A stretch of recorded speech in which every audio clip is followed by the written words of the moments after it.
Folks, Black Star Network is here. Hold no punches! I'm real revolutionary right now. Support this man, Black Media. He makes sure that our stories are told. Thank you for being the voice of Black America, Roland. Stay black. I love y'all. All momentum we have now, we have to keep this going. The video looks phenomenal. See, there's a difference between Black Star Network and Black-owned media and something like CNN. You can't be Black-owned media and be scared. It's time to be smart. Bring your eyeballs home. You dig?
Today is Wednesday, September 20th, 2023. Coming up on Roland Martin Unfiltered, streaming live on the Black Star Network. A huge case out of Louisiana.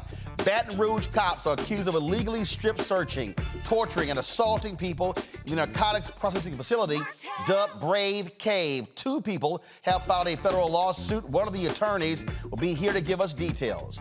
During a high-speed chase, an Arkansas state trooper performs a pit maneuver on the wrong vehicle. Instead of facing the consequences of the investigation, he's allowed to retire. The Kentucky gubernatorial race is getting heated. Governor Andy Beshear dropped an ad today that his Republican opponent, David Cameron, could not ignore. You know, the black guy who did nothing in the Breonna Taylor case?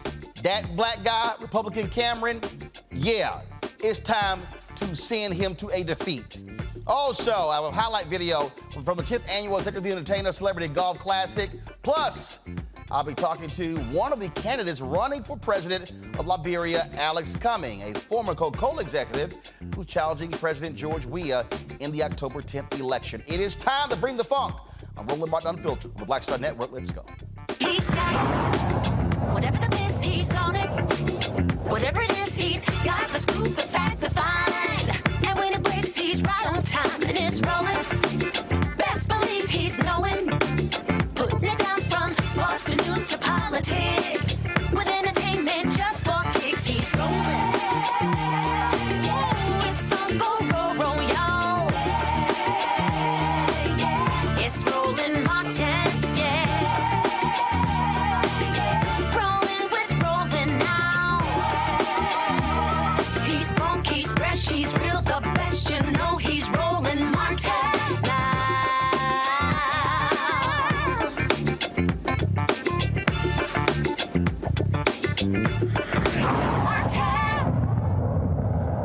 A federal lawsuit claims the Louisiana Police Department has a torture warehouse where cops often detain suspects. This warehouse has been dubbed the Brave Cave. It is an unmarked Baton Rouge police facility where the city's street crimes unit allegedly detains, assaults, and invasively strip and body cavity searches people. Joining me now is attorney Ryan Thompson, who filed this lawsuit on behalf of his clients. Ryan, glad to have you here. This sounds reminiscent to the Holman facility in Chicago. To your knowledge, how long has this been open? Well, first, I want to say thank you, Elder, for having me on the show today, for bringing some attention to what's going on here in Baton Rouge, Louisiana. That's exactly what prompted me to, what raised my antennas was the whole Holman situation. I had heard about Holman several years ago, and when I saw what was going on here, it was reminiscent of that. To answer your question, it appears as if this has been going on for at least 2 years, to my knowledge. There was a press conference that was held by the Baton Rouge Police Department that said they've been using this facility for decades, that there were some upwards of 650 people last year that were taken to the Brave Caves, and there was, at the point of the interview of the press conference, there was 350 people that were taken to the Brave Cave. So we're probably talking thousands of people who have been taken to this unaddressed facility. And what type of activities do you and your clients allege actually takes place there? So we've conducted over 20 interviews, and the activities that range from strip searches, visual body cavity searches. The first petition of which you're referencing, my client Jeremy Lee, was viciously beaten, gang style, by several different officers. And the last petition that you're referencing, the most recent filed lawsuit with my client, who was a grandmother, 47-year-old grandmother, she was illegally detained, illegally searched, and there was a body camera performed on her where she was required to spread certain body parts. Because my mother's watching, I won't actually say what she was required to do, but just know that they were private parts, both front and back. So I'm confused, because is this a separate place than the jail? So according to the police reports that myself and attorney Jessica Hawkins reviewed, It lists the individuals. It says that the individuals were taken to the first district, the Baton Rouge police facility, which is off of Plank Road. However, in talking to individuals, my client and other individuals, it was clear that they were not taken to the first precinct. In fact, we filed a subpoena looking for the video images of the alleged beating that took place with Jeremy Lee. We were told there were none. It wasn't until an individual reached out to me that I was still that I'm going to not say who it was, but to share with me that I had it wrong, that there was actually a facility in the back of the first precinct whereby individuals were taking that was being dubbed the Brave Cave. So no, it is not a address place where the Baton Rouge Police Department identifies in their police reports. In fact, it's the complete opposite. Any response from the Baton Rouge mayor, city council, police chief? So there was a press conference that was held first whereby the police chief and his deputy chief came out and stated that they had never heard of the Brave Cave, but that they were aware of this individual site. Subsequently, after we raised some stink about it, the mayor turned around and did her own press conference whereby she stated that she was going to permanently close this facility and that the street crimes unit would be suspended. I have not heard from them since. It's my understanding that the chief has conducted several different interviews whereby he has stated that there's a criminal investigation that is ongoing right now and that the FBI is involved. This right here is the mayor of Baton Rouge, Sharon Weston Broom. In an effort to keep the lines of communication open on this very serious matter that has taken place this week, I've asked you all to come and hear personally from me a statement. More importantly, to keep our citizens of this community engaged and knowing that the mayor is in control of this situation as we work together with BRPD. I have to say that the recent developments related to the allegations of abuse and misconduct concerning the utilization of the Narcotics Processing Center, known as or referred to as the Brave Cave, has prompted a thorough review of activities at the facility and the officers and unit directly connected to it. As a result of early findings and information provided by Chief Paul, we have made the decision that the facility will remain closed permanently. Let me repeat that. This facility will remain closed permanently, and it will not be used for policing activities going forward.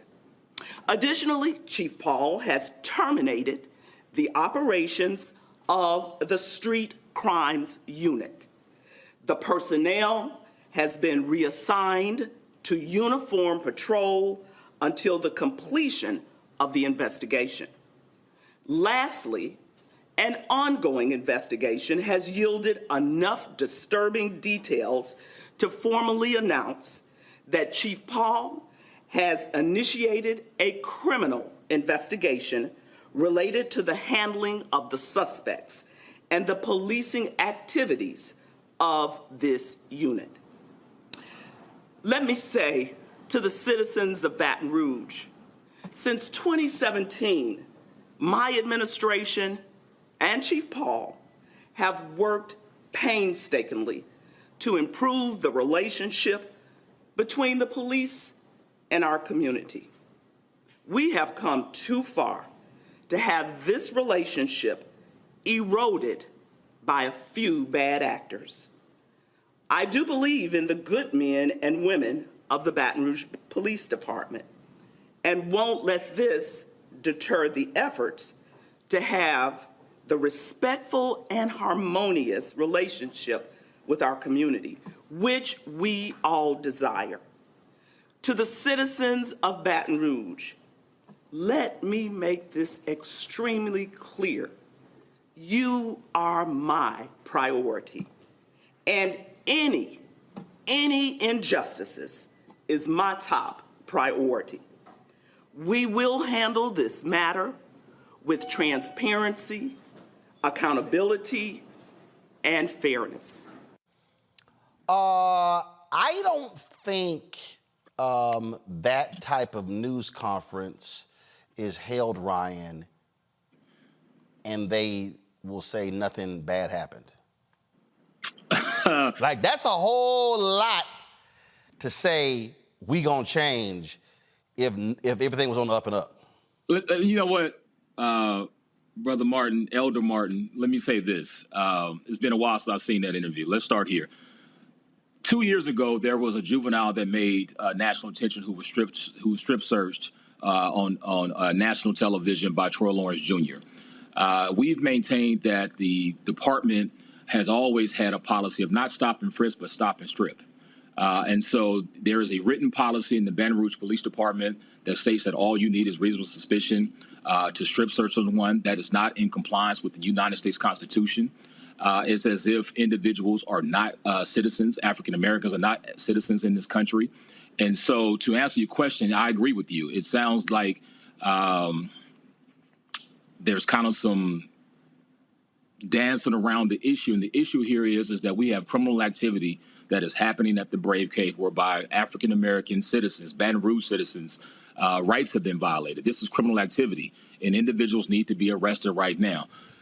The comment where she states that there's some disturbing evidence and there's a criminal investigation that is taking place, I think that is telltale exactly what we have going on here, again, which is criminal activity, unconstitutional activity. Yeah, that was quite interesting there. Well, certainly keep us abreast of what happens in Baton Rouge. We'll be following this case through. We definitely will. Brother Martin, if you allow me to give a shout out to two people, please. All right, go ahead. Hey, I want to give a shout out to my mother, Andre Renee Thompson. Mom, I hope you're proud of me. Lastly, to my elder, to my mentor, to my father figure, Dr. Ernie A. Smith, the world-renowned linguist and foremost authority in Ebonics. I know that you're going through some health issues. Please get well soon, and I hope I'm making you proud. All right. We appreciate it, Doc. Thanks a lot. Thank you. All right, going to a break. We come back. We will talk about this with our panel to cover some other news as well. Folks, don't forget, if you're watching YouTube right now, hit the like button, y'all. We should easily be past 1,000 in the first hour. Also, support us in what we do. Join our Bring the Funk fan club. So you're checking money, order to P.O. Box 57196, Washington, D.C., 20037-0196. Cash App, $RM Unfiltered. PayPal, R Martin Unfiltered. Venmo is RM Unfiltered. Zelle, Roland at RolandSMartin.com. Roland at RolandMartinUnfiltered.com. As of course, be sure to get a copy of my book, White Fear, How the Browning of America is Making White Folks Lose Their Minds. Available at bookstores nationwide. Amazon, Barnes & Noble, Target, Books A Million. Download your copy on Audible. Folks, we'll be right back.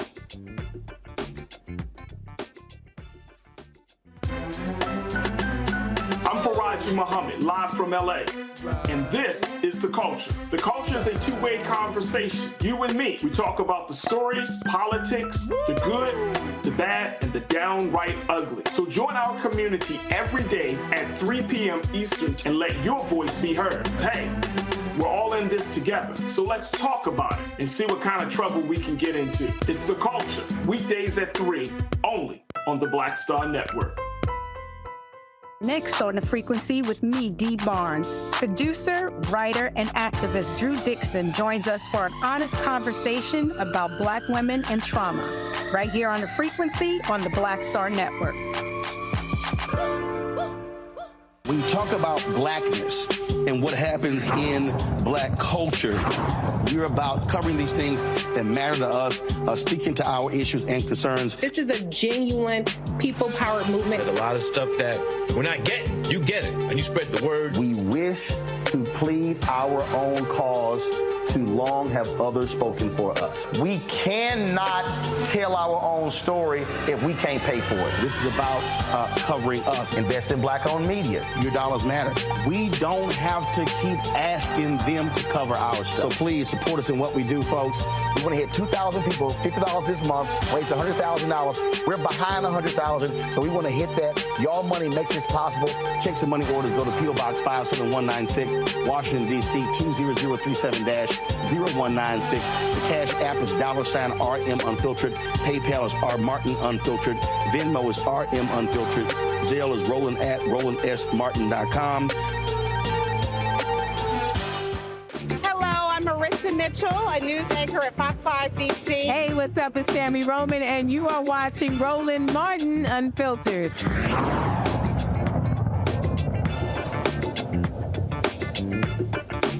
All right, folks, my panel, Rebecca Carruthers, Vice President, Fair Elections Center out of D.C., Scott Bolden, Aloysius Scott Bolden, attorney, former chair of the National Bar Association, D.C. Chamber of Commerce, D.C., Tarun Walker, founder of Context Media out of Atlanta.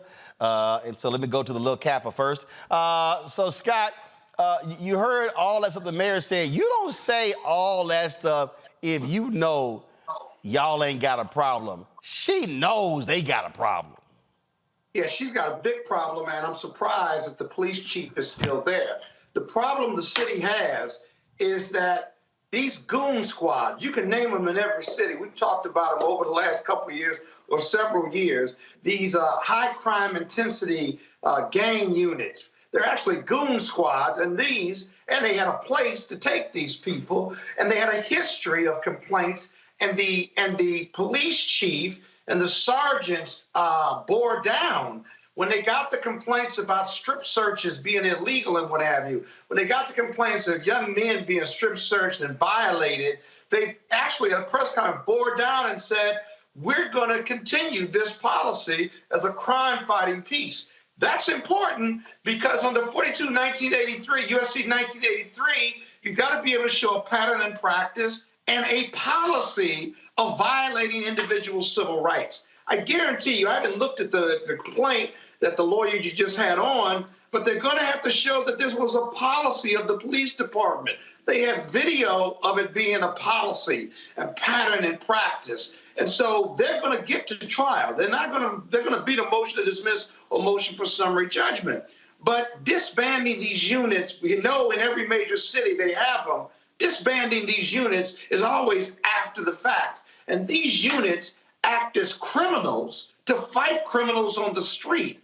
That's un-American. That's unconstitutional. The police have got to be above board and prosecute or investigate and make arrests lawfully in order for these cases to stick. You don't fight crime with crime. And that's what you have going on here in Baton Rouge. You know, the point Tarun Scott's making there, I mean, we know a lot of these units, they operate like gangs. We know the literal,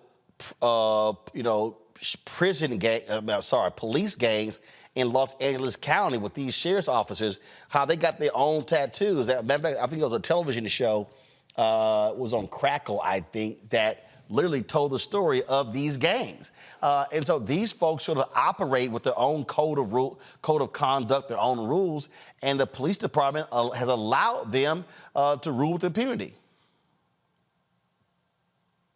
You know, like the brother just said, every city has a unit like this, and every city has a police unit that is guilty of crimes like this. In Atlanta, there used to be a notorious police unit called the Red Dogs. If you remember back in the early days of hip-hop, Goody Mob on Dirty South talked about them kicking in doors and putting people on the ground and violating them, this sort of thing. And honestly, what this reminds me of, it almost seems like a throwback to slavery where the black body could be taken advantage of and violated in any way by a slave master or an overseer, and you had absolutely no recourse. What's sickening about this is the fact that we're not looking at the sexual component of this. These men and some women were not taken off the street and just having their civil rights violated because of their lack of movement. They were physically violated. As to the lawyer said, to your guest said earlier, you know, their hands were placed in the police hands were placed in places that were private to these people. And what did we talk about? And what did we hear about any sort of like success rate, whether they were actually finding anything on the people they picked up? It seems like they were just finding black people on the street, snatching them up and violating them because they knew that these people had no recourse to push back. And this, the other sad thing about this is black faces are in front of this sort of situation. You know, you have a black woman mayor who has to get out in front of this and almost make excuses for these police and have to give the public a very political sounding answer without getting to the real bottom of what this is going to end up in. I think it's horrific. I think it's disgusting. Rebecca.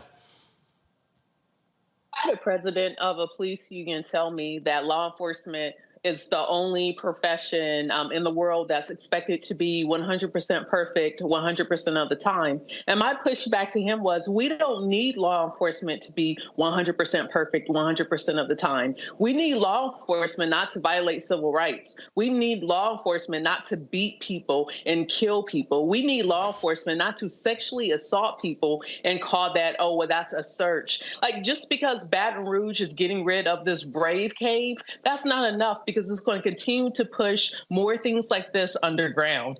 And something that law enforcement needs to ask itself, what is it about law enforcement where these things continue to happen? It's no longer acceptable or probable that this is only a few bad people or a few bad apples. It seems like law enforcement is rotted to the core in this country.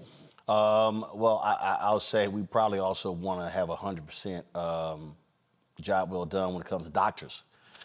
We ain't trying to hear, hey, we good at 80%. No, that ain't quite the number we looking for. So, yeah, we don't expect cops to beat people, to assault people, to rape people, to break laws, because it's called protect and serve. And that's what we actually thought it was supposed to be. All right, y'all, going to a break. When we come back, we'll talk about an Arkansas trooper quitting his job.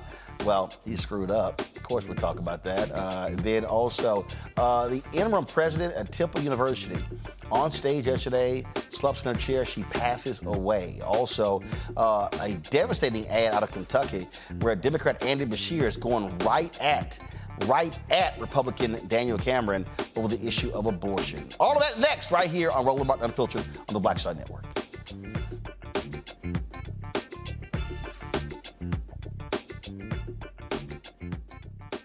Hatred on the streets, a horrific scene, a white nationalist rally that descended into deadly violence.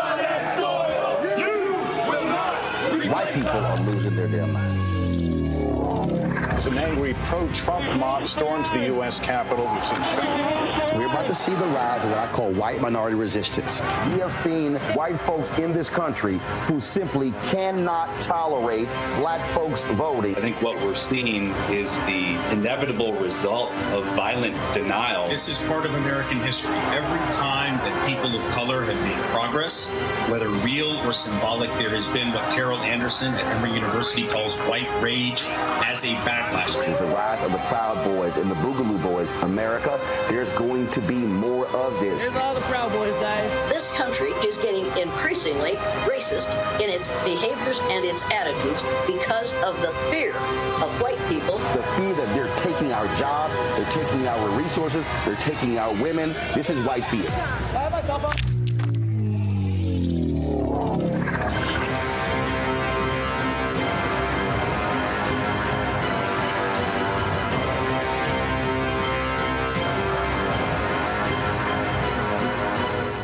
Deborah Owens, America's Wealth Coach. And on the next Get Wealthy, you'll meet Jandy Turner, who took her love of sports, expanded her network, and created a thriving business. I settled on developing a golf event planning business, which in and of itself has been very viable for me. One of the things that I've learned from producing hundreds, if not thousands, of golf tournaments is that business gets done on the golf course. All on The Next Get Wealthy, only on Black Star Network. Hi, everybody. I'm Kim Coles. Hey, I'm Donnie Simpson. Yo, it's your man Deion Cole from Blackish, and you watch Roland Martin Unfiltered.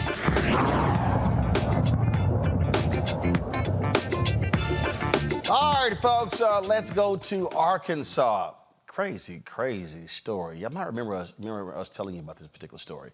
But an Arkansas State trooper is retiring before facing any disciplinary action for performing a pit maneuver on the wrong vehicle during a high-speed chase. This took place on September 10th. Corporal Thomas Hubbard and other Arkansas State police officers chased two vehicles, you see right here, chased two vehicles down I-40 while traveling more than 100 miles an hour. During the chase, Hubbard mistakenly performed a pit maneuver on a vehicle that wasn't involved in the pursuit. Police say the vehicle being pursued and the car accidentally stopped were white four-door sedans. According to reports, neither the driver nor the passenger were injured and declined medical treatment. A 14-year veteran, Hubbard submitted his retirement letter after the internal review began. You know what? I'm a firm believer here, Rebecca. I don't believe I believe that these rules should be changed. If there's a pending investigation, an officer should not be allowed to retire with their full benefits. Absolutely. We need to start thinking about what does it look like to restructure pensions. Oftentimes, we'll hear about reforms in the actual police department, but then we hear the police unions who are then anti-reform. A challenge to police unions: if you support law enforcement, then you should support us progressing and looking at ways to make law enforcement safer, not just for officers, but for everyone. And I think cities need to go back and think about the contracts they have structured with law enforcement. MLK, Reverend Dr. Martin Luther King told us that budgets are a moral document. So inside these municipalities that spend so much money, millions and millions of dollars on law enforcement in their particular cities, they need to go back to the table and restructure some of those contract agreements with law enforcement agencies. Taron. You know, I think police departments and police officers need to start looking at this idea of bonding police officers the same way that private security gets bonded. And if your conduct affects the bottom line of the city, then your pension and your bond need to be tied to that, and it needs to be taken from that. Any compensation that you do as a police officer that's seen as unbecoming, that needs to be taken from you. Because, you know, look, this is basically just shuffling the problem around. If you have a bad officer, you have an officer that takes somebody's life or risks somebody's life like this, you can allow them to retire. They get their full pension, or they get shuffled around to different departments to get picked up and they create the same problem somewhere else. Unless you start putting a financial punishment to some of these practices, nothing's really going to change. Scott? Yeah, I know, Roland, that's how you feel. You want to make them stay at work and take the penalty, but you're wrong again on this one, at least legally. Why? That's for I'm getting ready to tell you. Well, hurry up. Listen to my professorial response. Well, hurry up. Is that it would arguably be forced labor. What you really mean is they should let the investigation go forward, make the findings against their record, and if they want to come back into law enforcement, that'll be part of their record so that they cannot be hired or promoted. No, that's not what I mean. In the department. That's better because that's legal. What you want is illegal. No, it's not. Yes, it is. Why is it illegal? Force someone to continue to be employed by a police department or any other organization if they don't want to be employed. They have a right to be free of that employment piece, and they can resign anytime. I don't want. Forced labor. What I do not want. I'm tired of these cops getting off scot-free. This happens in Chicago all the time. Yeah, it does. And I understand your frustration. And I don't want them getting off scot-free. I also believe that their pensions should be dinged. I do not believe, I'm a fundamental believer that I'm sick and tired of the city, of the county footing the bills. It's time for these people. You cannot stop them from retiring. Well, fine. Get your ass out the building. What you're not going to do, get your ass out the building. What you're not going to do is get your full retirement. Say what? Oh, affect their retirement? You could do that? That should happen. You could do that. That should happen. That should happen. Get the state legislatures, Democrat and Republican, in red or blue states to do it. It'll never get it be done because the police unions are far too strong. Or change them when you negotiate the new contracts. Put it in there and say and tell them you want that 20% raise. You got to agree to this. Let's see what happens. All right, y'all, let's talk about this ad. Dropped in Kentucky today, Andy Beshear is Democratic governor. And the issue of abortion rights is a huge one. It played a huge role in 2022 midterm elections. It's going to be huge next year as well. He's facing Attorney General Daniel Cameron, hard right Republican. Beshear ain't playing around. Watch this ad that he dropped. I was raped by my stepfather after years of sexual abuse. I was 12. Anyone who believes there should be no exceptions for rape and incest could never understand what it's like to stand in my shoes. This is to you, Daniel Cameron. To tell a 12-year-old girl she must have the baby of her stepfather who raped her is unthinkable. I'm speaking out because women and girls need to have options. Daniel Cameron would give us none. Ooh, Daniel Cameron is not happy. This is how he responded. It's unfortunate, but Andy Beshear is running the most despicable campaign in Kentucky history. Now, he lectures us on partisanship and unity, then runs disgusting false attacks. I've said if the legislature were to bring me a bill with exceptions, I would sign it. Now, contrast that to Andy Beshear, an extremist whose record in public office is clear. He supports abortion through the 9th month. His policies are what they have in North Korea and China. He even vetoed a bill requiring medical care for infants born alive after a failed abortion. Andy vetoed every pro-life bill he saw because Planned Parenthood and Joe Biden said to. Now, there's an extremist in this race, and it is Andy Beshear. Okay, so here's the deal here, y'all. Daniel Cameron is changing his tune. Oh, he was a very hardcore abortion, an anti-abortion candidate. Y'all notice that Donald Trump has been talking lately about how, damn, we might have gone too far because we're losing. Republicans are now realizing, damn, those no exception bills are not good. So Cameron goes, if they send me a bill with exceptions, I'll sign it. But here's the question, Rebecca. Why isn't he saying, this is what I advocate? See, he's trying to play both ends from the middle. We see what you're doing, Daniel Cameron, and you're full of crap. Well, how is he pro-life? Like, show me where he was pro-life with Breonna Taylor. Show me those who are held accountable because of Breonna Taylor's death. I mean, I'll wait.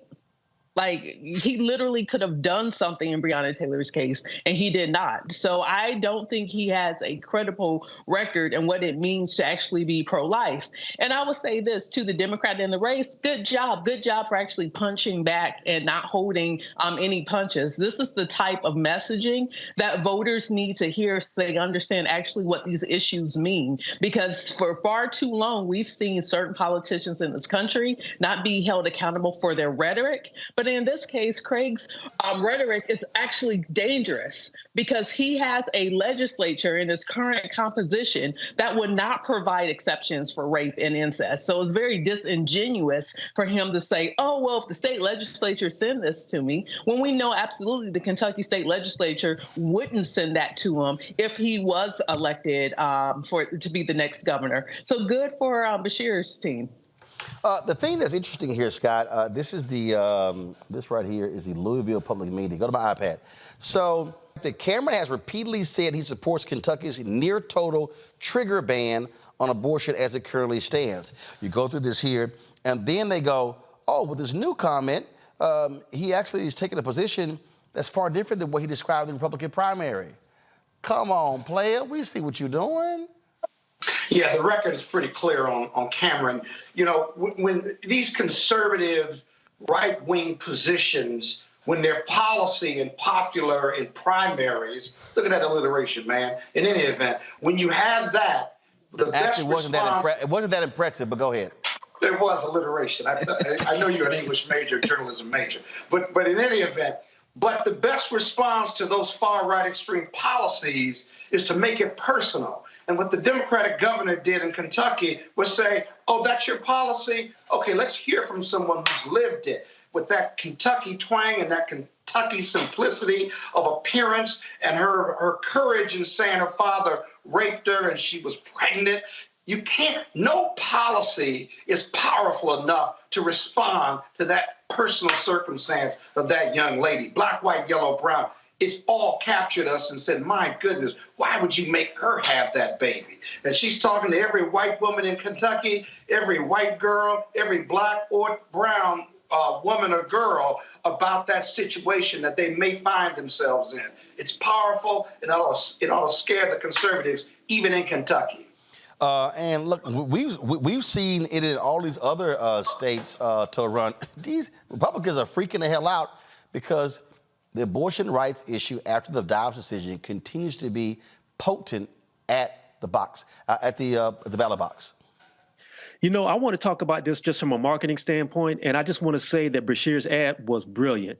And you and me have talked about this before, Roland, that a lot of times the Democrat messaging is too milquetoast, and a lot of times it doesn't get to the core of an issue. I think it was brilliant for Beshear to have this young woman who looks like she looks talking about what happened to her, talking to her about her violation, and tying that right into Cameron's policies. Because this is how you get messaging across. You know, data is one thing. Issues are one thing, but that can be a woman or a man talking about the violation that happened to them and the dramatic human effects of something that happened to them. And it's kind of funny seeing Cameron's response, because how you gonna be black and have just a dry backdrop like that with no flavor behind it? That was corny, man. Ashy. He looked ashy.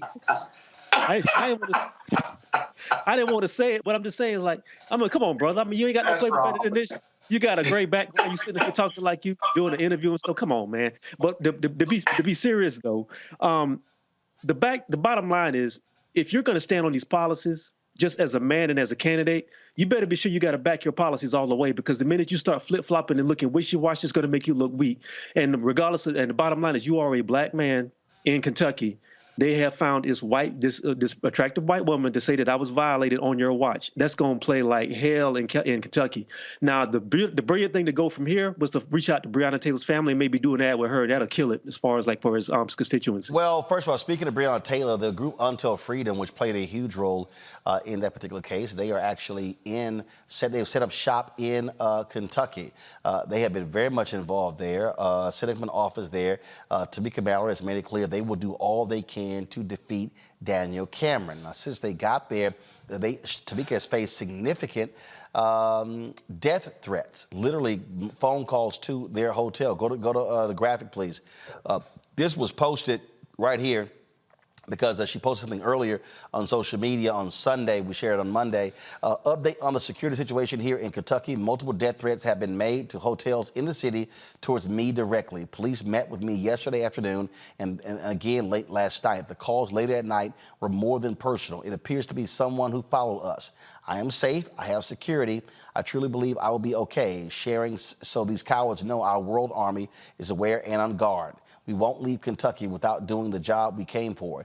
They can threaten me, they can try to scare us away, but I'm not backing down. Please support Until Freedom so we can have the proper protections. www.untilfreedom.com. Even $10 will help. Vote for Breonna. #StopCameron, period. That right there sounds like some folks are kind of scared of the mobilization organization of Until Freedom there in Kentucky. Scott? Yeah, absolutely. I mean, Tamika's a fearsome fighter, and threats aren't going to stop her. She's a sister from New York and just a really strong young leader. And so we ought to all be writing checks or giving to Until Freedom. But more importantly, them being on the ground means that these third-party groups, right, that you advocate for us giving money to, who will affect voting rights, who will affect get out the vote, voter education, voter participation, is where the real action is. And she's in the thick of it with her people. So hats off to her. Full applause for her, and stopping Cameron is period and full stop. So I mean, God bless her. I mean, this right here, Rebecca, to Scott's point, why I keep saying that. I mean, the reality is, if you're giving money to Until Freedom, if you're giving money to Repairs of the Breach, the Pro People's Campaign, if you're giving money to Black Voters Matter, if you're giving money to Georgia Stand Up and so many others, these are people who literally are on the ground. They're not going to be sitting here wasting their money on TV ads and all that sort of stuff these white Democratic consultants or these other consultants do. They understand we got to go to the voters where they are, and so supporting them in this case, look, Until Freedom needs people's support for security. Security is very expensive, and these people are literally protecting their lives. You know, I applaud Tamika Mallory and her courageousness, and I'm keeping her foot on the gas when it comes to seeking justice for Breonna Taylor and holding Cameron accountable. But yes, you know, I know there's a lot of people, even a lot of Roland Martin Unfiltered audience members who feel cynical at times when it comes to our political system and to our political parties. And like you said, giving directly to the boots on the ground who are fighting every year for every vote in our community, but not just fighting every year for every vote in our community, but actually fighting for continual progress and positive change in our communities. So those are the types of organizations that are for Black people, run by Black people, and Black people should make sure that we are supporting those organizations. And Tyrone, the thing is this here, there's a lot of people out there who complain, I wish people were doing this and doing that. You've got people who are there on the front lines who need our support.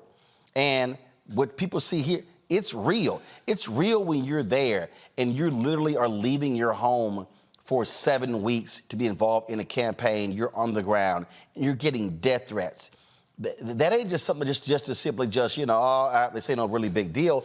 People need to understand the reality of what our folks are facing, what activists face out there. And I don't think a lot of people have a full appreciation of the hell they often have to deal with when they're on the road. Well, you know, I think sometimes, to be fair, if you're actually really doing this work, if you really are grassroots and boots on the ground and putting that work in, sometimes you get so involved in that work that you don't think about the importance of messaging and telling people what your work actually is. And I understand why that is, because, you know, the people who really are dedicated don't think about that sometimes. But I think there has to start becoming an intelligent media component to a lot of organizations who are true organizations doing work and saying, we want y'all to support us, but this is why we want you to support us. We want you to see what we're doing. We want to see the benefit that we can provide for people who are interested in getting politically active. I think that's part of it as well. That has to start happening too. Pull the graphic back up. Tell people where they can actually go to give support. First of all, let me do this here. You can their Cash App is $UntilFreedom. Cash App is $UntilFreedom. And again, if you actually go to, give me 1 second, I'm gonna pull it up here.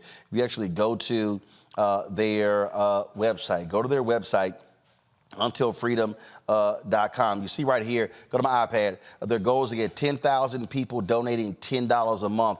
It's right there on their website. And again, when you go here, you'll see how they have fighting for what we believe in together. And they're standing up, fighting for Breonna Taylor. If you click the donate button, you'll see where you can actually go to donate right here. And so all the information is right there. All right, folks, that's it. We're going to go to the break. I'm going to come back. Our Black and Missing. Also, we're going to talk about the updating on the Ralph Yarl case out of Kansas City. And I told y'all when I wrote my book, White Fear, how the browning of America is making white folks lose their minds. We're going to show you a white man in Nashville losing his damn minds and destroying the fruit stand of a Latino who was just minding his business. Some of these white people losing their minds. Nuts! You're watching Roland Martin Unfiltered on the Black Star Network. All change is not growth. Right. But thoughtful change is real good fertilizer. And that's what has been so beneficial to us. But you also were not afraid of the pivot. Well, and I'm a Black woman in business. Come on, I don't care how I dress up. I don't care who I'm speaking with. I don't care what part of the world I am in.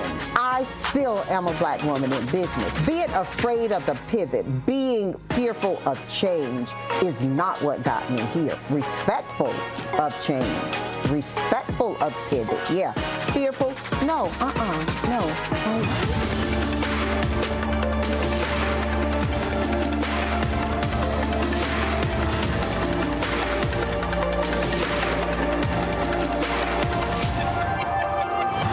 Next on The Black Tape with me, Greg Carr.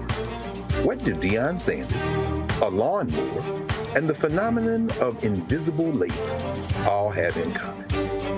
They're all now part of, shall we say, a colorful lore at our historically Black colleges and universities.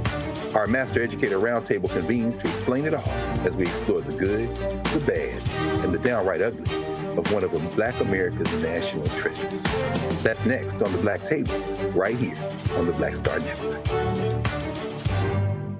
On a next, A Balanced Life with me, Dr. Jackie, we're going to be talking about common sense. We think that people have it, know how to use it, but it is something that people often have to learn. The truth is, most of us are not born with it, and we need to teach common sense, embrace it, and give it to those who need it most, our kids. So I always tell teachers to listen out to what conversations the students are having about what they're getting from social media, and then let's get ahead of it and have the appropriate conversations with them. On a next, A Balanced Life with me, Dr. Jackie, here at Black Star Network.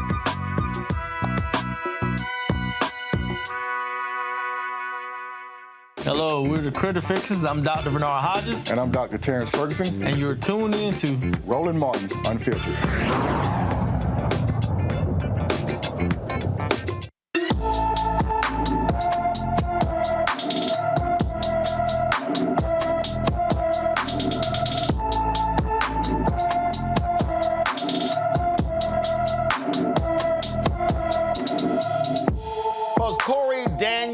Left his Cumming, California home on August 7th, has not been seen since. The 33-year-old is 5 feet 8 inches tall, weighs 190 pounds with black hair and brown eyes. Corey is also known as Crumb Dread because of his long dreads. Anyone with information about Corey Danieli is urged to call the Fresno County, California Sheriff's Office at 559-600-3111, 559-600-3111. The white Missouri man accused of shooting a black teen who rang the wrong doorbell has pled not guilty in court. 84-year-old Andrew Lester pled that today. He's charged with first-degree assault in an armed criminal action. He claims he shot Ralph Ural through the door for fear of being robbed. The trial is scheduled to begin on October 7th, 2024. Now, this next story is just absolutely, utterly, shamefully ridiculous. This white man in Nashville, Tennessee, is facing vandalism charges after attacking a roadside fruit vendor. Apparently, David Johnson did not like that Diego Parada, a man of Honduran descent, was running a fruit stand in his neighborhood.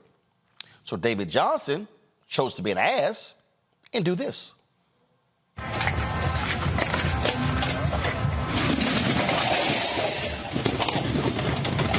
Grábalo. ¿Qué pedo con ese man? Sí, grábalo, no te pasa nada. ¿Quién es? Yeah, one moment. Let's go, man. Hey, no problem. No, yo. Yeah, come on. Come on. Yeah, no problem. No problem. Yeah. They told you couldn't. Yeah, no problem, man. Hey, let me show you something else. Yeah, hey, no touch. No touch. Yeah, do you no see touch. the sign? No touch. Get out. Yeah, no touch. Llama a la policía. Yeah, no touch.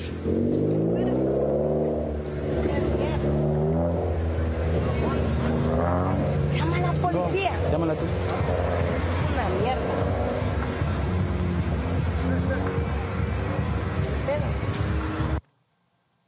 This is what these racists do, Toran. This man's minding his own business, not hurting anybody, selling fruit. This guy goes, I don't like you selling the fruit, so therefore I'm going to destroy your fruit stand. You know, watching that, first of all, I was actually kind of surprised he got as far as he did, because normally, you know, people in that culture roll kind of deep, but I'll leave that alone. But there's a thing that Representative in Georgia, Renita Shannon, talks about called deputized whiteness, where anybody feels like their white skin gives them the authority to police everybody else's actions. You know, it's just crazy. I think the climate in this country has gotten people like that, and to the name of your book, White Fear. I think there's a definite fear of people being replaced, and they're trying to act out on that fear by whatever action they can take. But I don't see the point of trying to disrupt somebody's livelihood when they're not even bothering you. I mean, that looks like the highway. This guy had to physically stop his truck, get out of his car, get on the highway to take the effort to put the effort into doing that. It looks like it's probably the first exercise he's had in about 15 years. But I'm just sorry that it had to come to the expense of these people. But here's the deal, though, Rebecca. The sheer presence of this Latino man is what pissed this racist off. How dare you be in my county, in my city? How dare you be in my country? That's really what these idiots are saying. You know, I saw the folding tables, and I was looking for a folding chair. I was waiting for Diego to grab a folding chair and show that man the business. You know, I hope Diego, by the end of the day, he owns that man's pickup truck, because what that man did was unconscionable. And like what you're stating, the hubris for certain white people in this country thinking that they belong here over everyone else and that they are the ultimate authority and the enforcement in this country. It makes me think back to like cases from the 1700s and the 1800s, even the Dred Scott decision, of whether or not Black people or people of color have actual standing to challenge whiteness. Can they actually show up in court and go up against a white-infused system? Do they have the humanity, the ability to do that? And once again, we see someone right here who deserved a folding chair, you know, FAFO. You know, fortunately, God was smiling upon him, and that didn't happen to him when he pulled up alongside the road. But just the hubris and the gall and the audacity, or like one of my cousins said, the caucasity to think that you have every right to do something like that. I mean, it's simply crazy. They actually believe, Scott, this is our country and we can do whatever we want. That's right. Even white privilege with poor white people is strong. But Roland, no toe, no toe. Who knows what no toe means? I don't know what that means in Spanish, but the brother was saying no toe, no toe. But here's the stupidest. This is more stupid than everything everybody said. He's tearing down the fruit stand and throwing it next door, making a bigger mess for this country that he thinks he's protected from this immigrant. He's just making a big mess. And with this video, they reported him, and he's being charged with criminal mischief right now and will be prosecuted. He's going to plead guilty or do something because it's all on video. Look at what he's doing. He's just tossing it next door. So his goal is to disrupt that income and that business. It's not to clean up the side of the highway or to make good on him being, the immigrant being a nuisance. It is to disrupt his business and his money. Think about that, because he just made a bigger mess. So but remember, we should watch this on the criminal mischief, him being prosecuted for criminal mischief, which is what he was charged with. But remember, the Tulsa Race Massacre was about disrupting the business. Lynching, they were pissed off with money being made. It's just beyond stupid, and I hope he gets hit with damages. As Rebecca said, they take his raggedy redneck truck. Speaking of a redneck, speaking of a redneck, a South Alabama woman, guess what? She's going to sit her ass in jail for a year for violating her Black neighbor's civil rights. 64-year-old Cheryl Lynn Pileski pled guilty to a criminal violation of the Fair Housing Act in March. Pileski admitted she intentionally targeted her neighbors due to their race in 2019. She hung racially offensive homemade dolls on her Black neighbors' fence to intimidate them and force them to move out of their Ozark neighborhood. Now she gets to move into a new hood.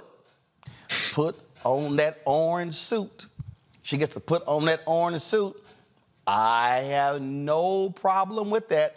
Now she get to think about for a whole year how stupid she was, Rebecca. I'm sorry, I'm still looking at her picture. Her goofy behind thought she was going to intimidate her neighbors by putting some dolls on someone's porch. Like, get out of here. Are you serious? I'm telling you, like, Scott, these folk, do people now understand why I wrote my book, White Fear? The melanin in my skin. That's all it is. But what is it about the melanin in my skin that drives white folks crazy? Now, she gonna spend a year in jail because she hates the melanin in her neighbor's skin and the melanin in my skin. It is beyond racism and being trained to be racist. It's just stupidity. It makes no sense. I don't hate white people. Black people don't hate white people. We just want a fair shot, right? We want a fair opportunity, and we want to enjoy the American dream and chase it, right? But you got poor white people who the American dream and their privilege has not produced wealth for them or success, and they blame it on Black people because white conservative politicians tell them it's the black people's fault that you didn't make the American dream work despite your privilege and despite your whiteness. And so she's going to spend a year in jail. Think about this. She's going to spend a year in jail because she hates the melanin in my skin.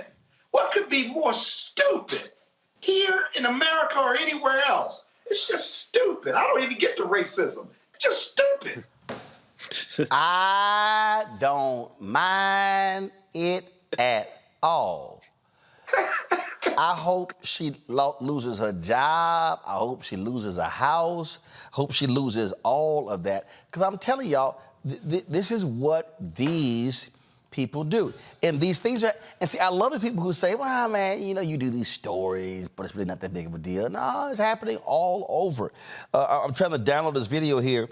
Neil Hughley posted this video. This white man, I think is in Oregon, who literally is menacing this sister. He is constantly on her door. Give me 1 second. Let's see. Video is saving. Here we go. All right, let me see if I can now transfer this video over. I mean, these things are happening, and these people, I mean, they are literally acting a fool. Okay, here we go. Airdrop it. And I'm gonna show y'all this video here. And again, this is just a black woman who's just trying to live where she lives, and this fool, he decides to just do this constantly. Go hit play.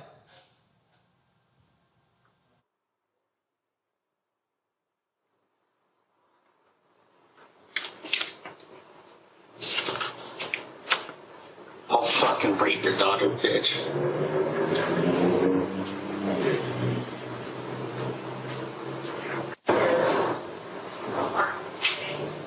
Call the cops, bitch.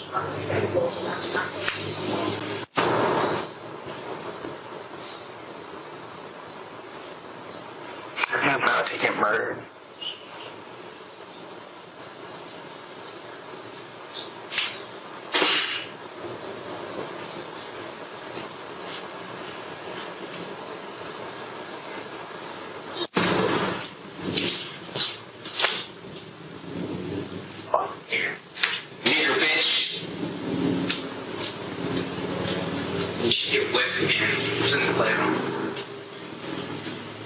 That's enslavement without cops.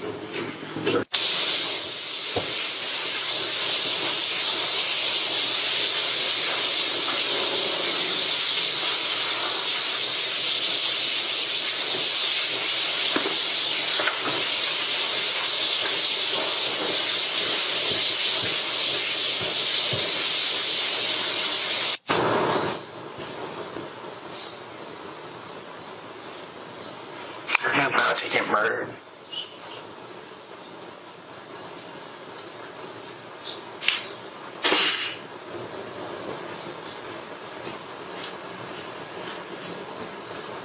So, Tehran, this racist threatened to murder her, threatened to rape her daughter.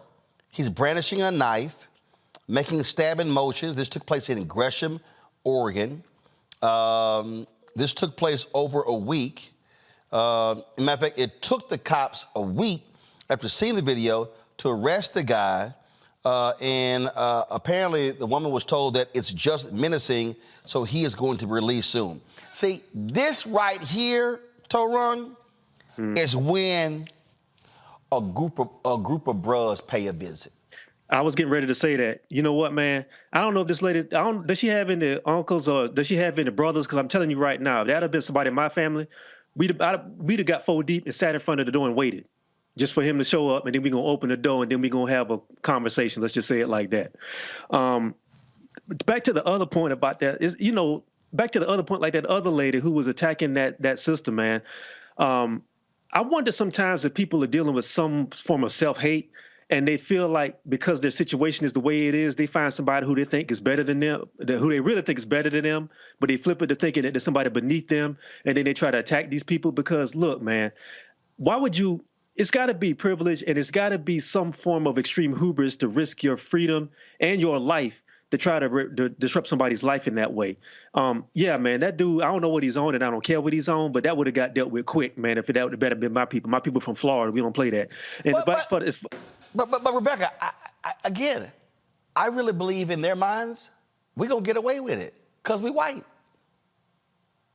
Right, they're not, in their minds, they're not risking their freedom. They're not disrupting people. In their minds, they're doing what is rightful for them, what they should do. In their minds, it's us, it's the Black people in this country that are in the wrong by simply our presence. I mean, looking at that dude, I'm like, what in the unwashed legs and feet? I mean, I think about my male relatives and my male friends. There is no way. Like that, and here's the other thing. I hope that woman sues. It looks like it was an apartment complex, because at the point that they knew that she was being terrorized by her neighbor, they should have provided ample security. They could have even said that this is against the other tenant's lease by being menacing or criminal activity or mischievous activity. There's something in that lease where they could even they should be able to even kick them out of that apartment complex. But if I was her, I would definitely be suing as well as filing a complaint with the local police department with why does it take a week to actually respond and do something like this, and I also hope for her sake she moves, because it is not safe and she needs to call all of her male relatives over. I'm telling you, Scott, this is where we got 5 chairs sitting outside his door looking like this here. Yeah, I was thinking the same thing. Like, I wouldn't really call the police if that happened to me or my sister. Well, first of all, remember, it's Gresham, Oregon. So her family probably not in Oregon. Yeah, probably. You're right about that. But I'm telling you, I got some cats. There's always a Black community within 5 miles of where she lived. Hey, this sister need to throw a hat in the air. Right. She need to throw a hat in the air. Hey, it was my sister. It was my sister. My sister would have opened the door, came out there with her butcher knife or her frying pan and beat his ass. That's what she would have done. She wouldn't have waited on the police. She would, and then what my sister would do is what Rebecca said. She'd sue the complex for failure to keep her safe, for failure to provide sufficient security to keep her free from being threatened by white racists. It's just a trip, man. I'm going to keep saying this, Roland. The melanin in my skin, it make them go crazy, man. It make them go crazy. They going to get that ass whooped. I'm letting y'all know. All right, y'all. I'm saying, I mean, they keep You cannot promote violence on this program, and you do it regularly. I've been meaning to tell you that. You promote violence. That's self-defense. No, I don't. That's not violence. That's not violence. Yes. No, if you show up to my house doing that and saying that stupid stuff like that, if I open up the door and 5 Rottweilers come out at you, then that's your fault. You shouldn't be that close to my door. I didn't say you couldn't do that. I just said you couldn't. Hey, call me so I can do this and put it up on the internet all day and stuff when it happens. Black people always trying to kick somebody's ass. We got to stop that, man. We got to stop that unless it's ultimately necessary. Unless it's really ultimately, it's a last resort, kicking somebody's ass, man. We got to get out of that mentality. Now, what's that? Now, look at that, like that lady, man. What is she going to do when she's sitting in the county and locked up in Big Shirley want to watch a movie? What's she going to do? She going to push back on her? What's going to happen then? Who's she going to fight? Well, she got to keep him. She never should have let him leave the apartment. My sister would have just kept him and tortured his ass. Nah, that's just crazy. Find the evidence anywhere. The evidence. I thought it was Bob in years. Oh God! Here we go. There we go. Promoting violence. You wrong about that, Roland. No, Scott. You wrong about that. Promoting violence. Look here, man. We're recognizing Black history. We're recognizing Black history. There was a Black man who invented that chair.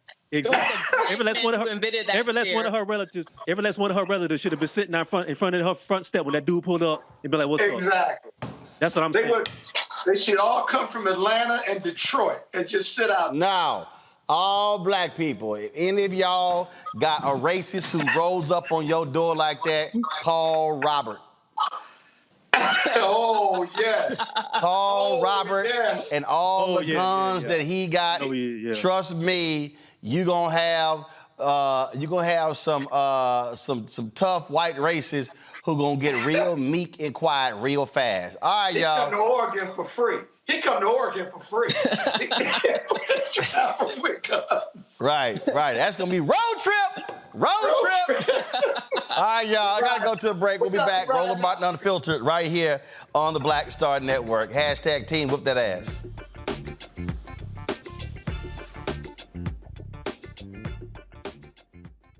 Hatred on the streets, a horrific scene, a white nationalist rally that descended into deadly violence. White people are losing their damn minds. As an angry pro-Trump mob storms the U.S. Capitol, we've seen shooting. We're about to see the rise of what I call white minority resistance. We have seen white folks in this country who simply cannot tolerate black folks voting. I think what we're seeing is the inevitable result of violent denial. This is part of American history. Every time that people of color have made progress, whether real or symbolic, there has been what Carol Anderson at Emory University calls white rage as a backlash. This is the rise of the Proud Boys and the Boogaloo Boys. America, there's going to be more of this. Here's all the Proud Boys, guys. This country is getting increasingly racist in its behaviors and its attitudes because of the fear of white people. The fear that they're taking our jobs, they're taking our resources, they're taking our women. This is white fear.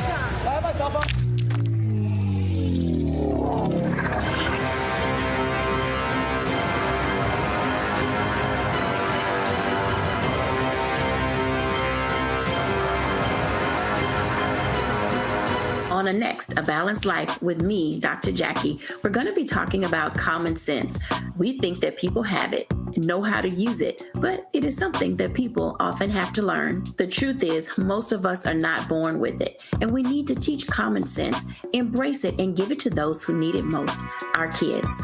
So I always tell the teachers to listen out to what conversations the students are having about what they're getting from social media, and then let's get ahead of it and have the appropriate conversations with them. On a next, A Balanced Life with me, Dr. Jackie, here at Black Star Network.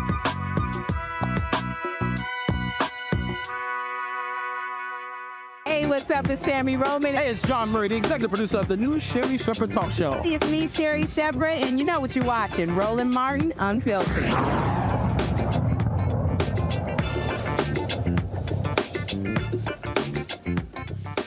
All right, y'all. So today, Merrick Garland testified before Congress and all the yahoos on the Republican committee. And so, check out this line of questioning from former Democrat Jeff Van Drew, who I hope he loses next year in his election. Listen to this, and Merrick Garland, who's always quiet, chill, and it looked like his blood pressure is like 90/60. My man got a little hot at these fools. Watch this. Attorney General, through the chair, I ask you, do you agree that traditional Catholics are violent extremists? I have no idea what the traditional means here. Catholics, Let me Catholics just that go to church. May I answer your question? Yes or no? The idea that someone with my family background would discriminate against any religion is so outrageous, so absurd. Mr. Attorney General, it was your FBI that did this. It was your FBI that was sending, and we have the memos, we have the emails, we're sending undercover agents into Catholic churches. Both I and the director of the FBI have said that we were appalled. Have said that we were appalled by that memo. So then you agree that they're not extremists? We were appalled by that memo. Are they extremists or not, Attorney General? I think that... Are they extremists or not, Attorney General? Everything in that memo is Are they extremists or not? I'm asking a simple question. Say no if you think that was wrong. Catholics are not extremists, no. Was anyone fired for drafting and circulating the anti-Catholic memo? You have in front of you the inspection division's investigation. Just tell me yes or no, please. I don't know. We have no time. I don't know the answer to that. There's okay. Do you agree that parents attending school board meetings should be categorized? Should parents that go to school board meetings and are very vocal about their kids' education, should they be classified as domestic terrorists? Of course not. And my memo made clear that vigorous objections to policies in schools are protected by the First Amendment. It was sheer stupidity. just back and forth. Eric Swalwell had me cracking up because, Jim Jordan was just sitting here just first of all, I really hate Jim Jordan. He's really an idiot. And so he was up here just yelling, hollering, screaming, doing his usual nonsense. And then Swalwell was like, you know what?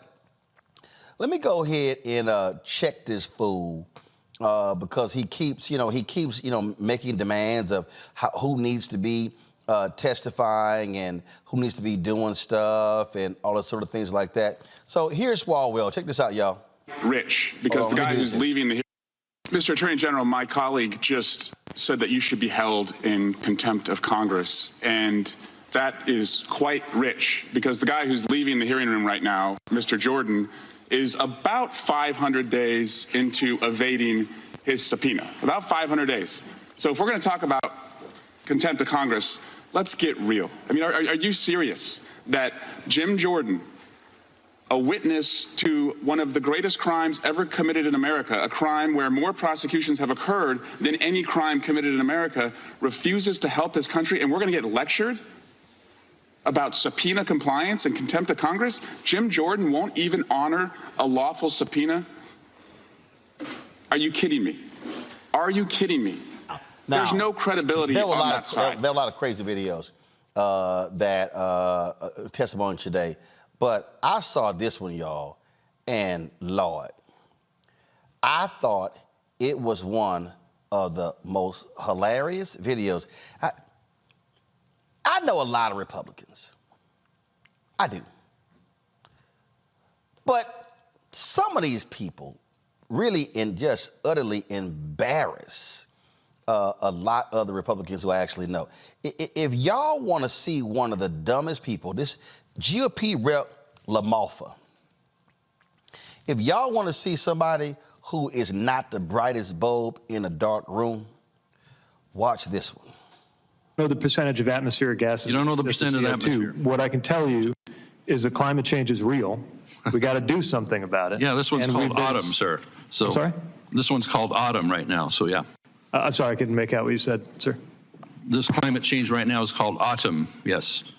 Yeah, that's the seasons changing, which respectively is not the same thing as the climate changing. And as somebody who is hoping to retire in the 2050s and who has kids who will be old enough to ask me as they're getting to their 30s, whether we did enough to deal with climate change or whether we just did what was convenient, I take that really seriously. Reclaiming my time. Thank you, Mrs. Secretary. The trillions and trillions we're going to cost our kids to chase a tiny percentage of CO2 will bankrupt all of us, and bankrupt our economy, and ship it to China for all the other reasons. So I yield back, Mr. The gentleman's time has expired.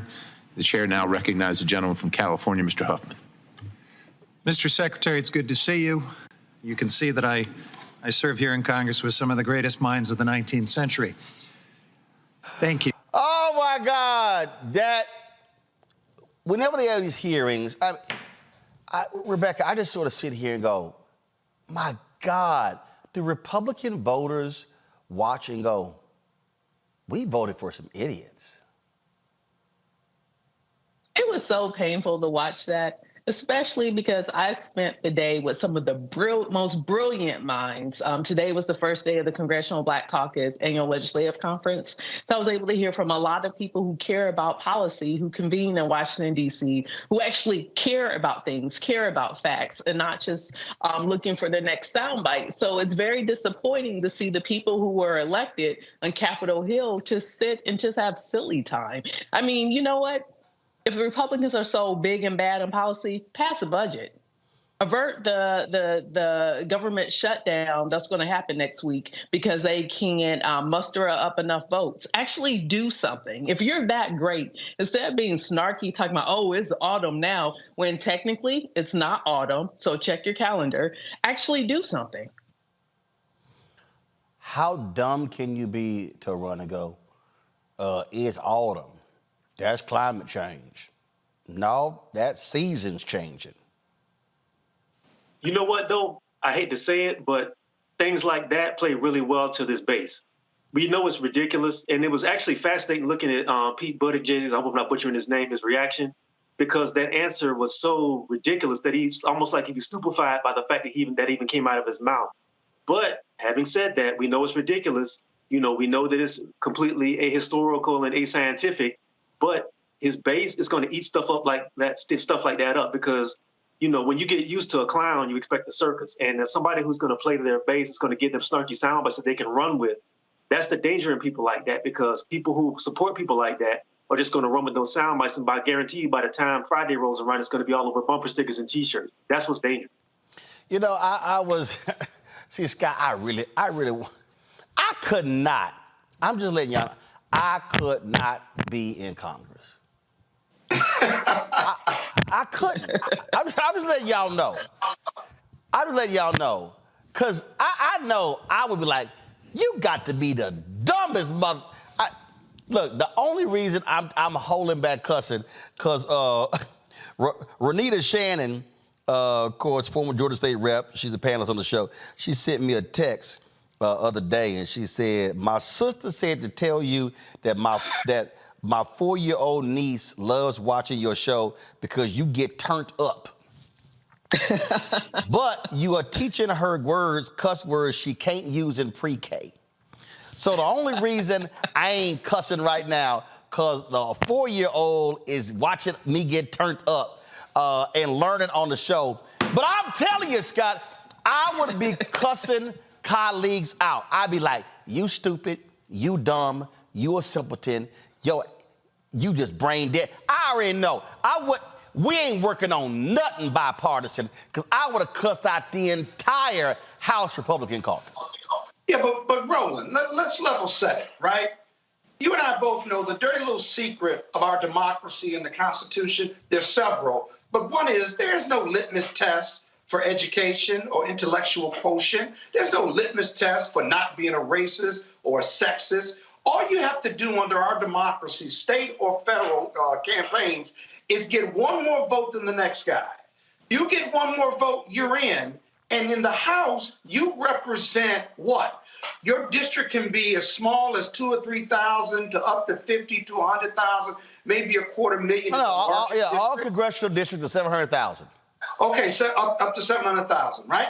Okay, now those people vote for people who remind them of themselves or who they like, they want to have a beer with, and they can be, not all, but can be just as dumb, just as ignorant, and just as crazy as the people they vote for, as their constituents. And it does play to their base, but you're expecting too much out of that equation that I just laid out. No. So I'm not surprised they got ignorant. No, but the reality is... ignorant people represent these districts and stuff.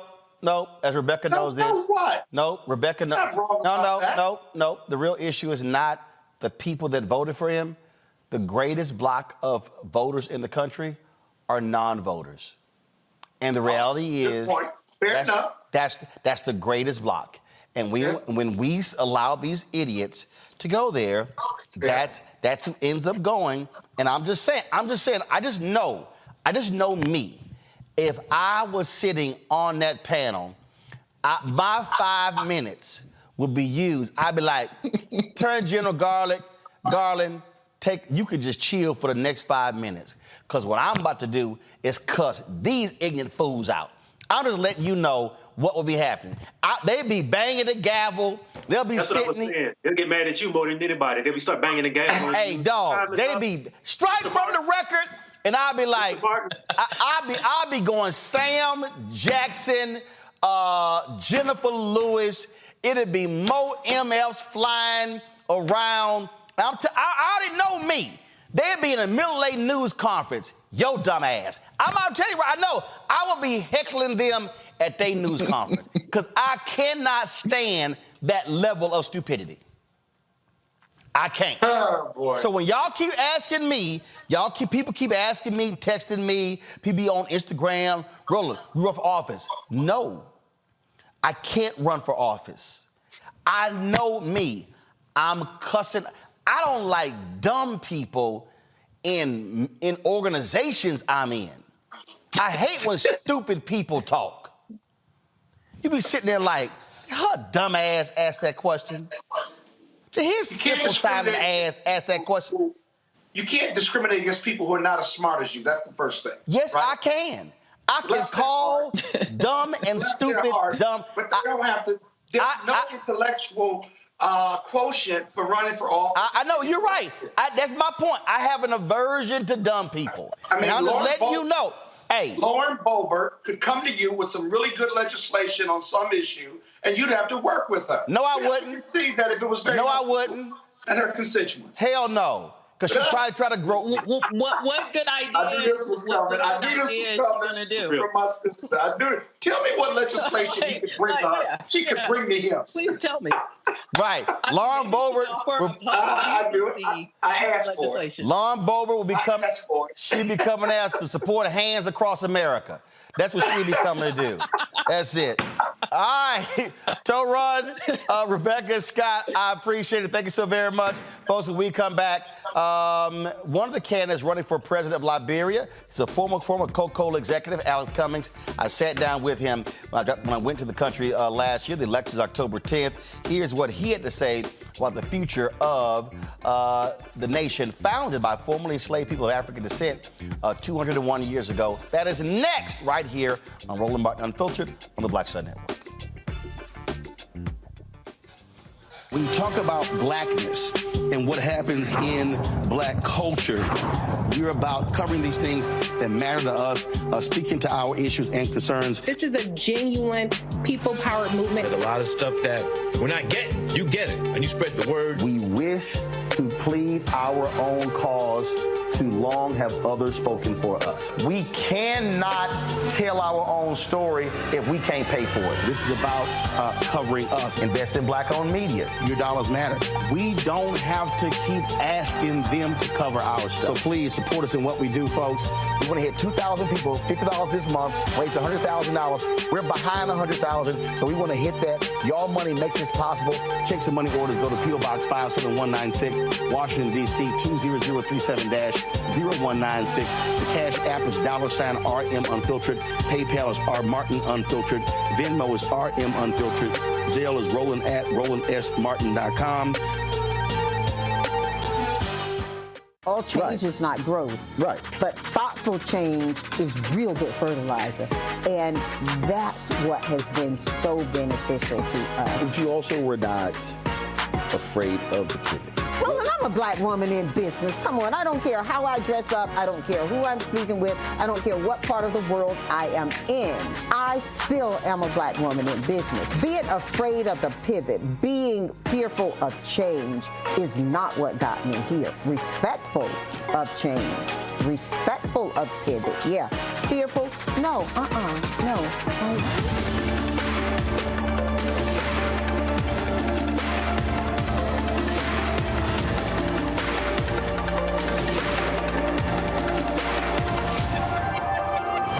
Hey, what's up, y'all? I'm Devon Franklin. It is always a pleasure to be in the house. You are watching Roland Martin Unfiltered. Stay right here.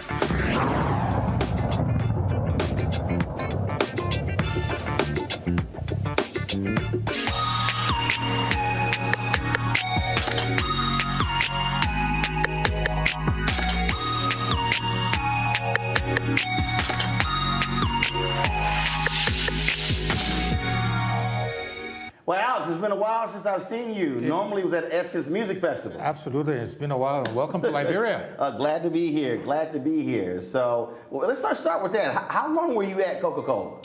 Almost 20 years. I retired in March 2016, 19 and a half years, so almost 20 years. I started at Coca-Cola Nigeria. So I ran Nigeria.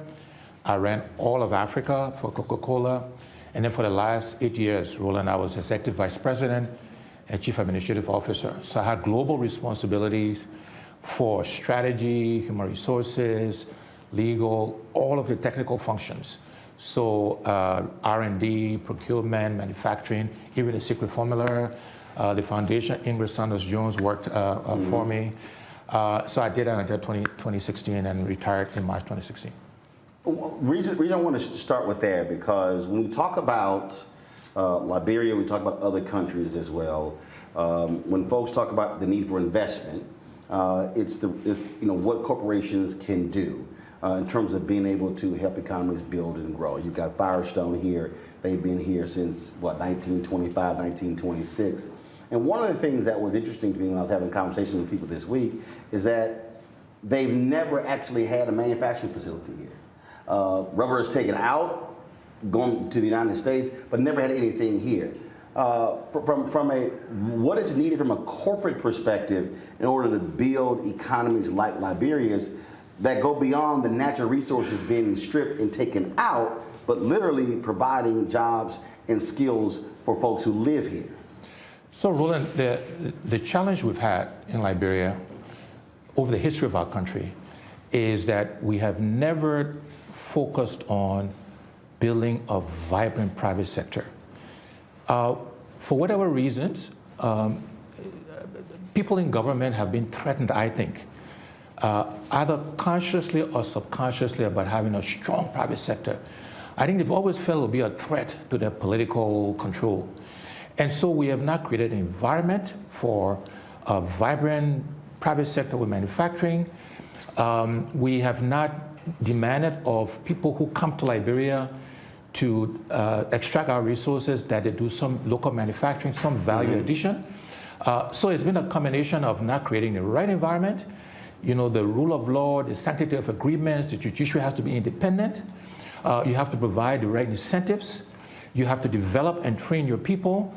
And you have to be comfortable that you will create strong, powerful, rich business people, right? And then you have to be demanding of the concessionaires. We have to change the model with which people extract our resources. And so we haven't done that. We still are not doing that. And therefore, our resources just leave Liberia and our country is underdeveloped. I keep reminding us, Roland, that we are a rich country and a poor people. That is a huge contradiction. We have gold, we have diamonds, we have rubber, we have arable land, we got 350 kilometers of seafront, of beaches, and yet we're among the poorest countries in the world. So it's a function of leadership. I keep reminding us Liberians, we can't keep doing the same things and expect different results. The government has been organized this way for the beginning of the country. We keep electing people with the same kinds of experiences. We're not going to get different results.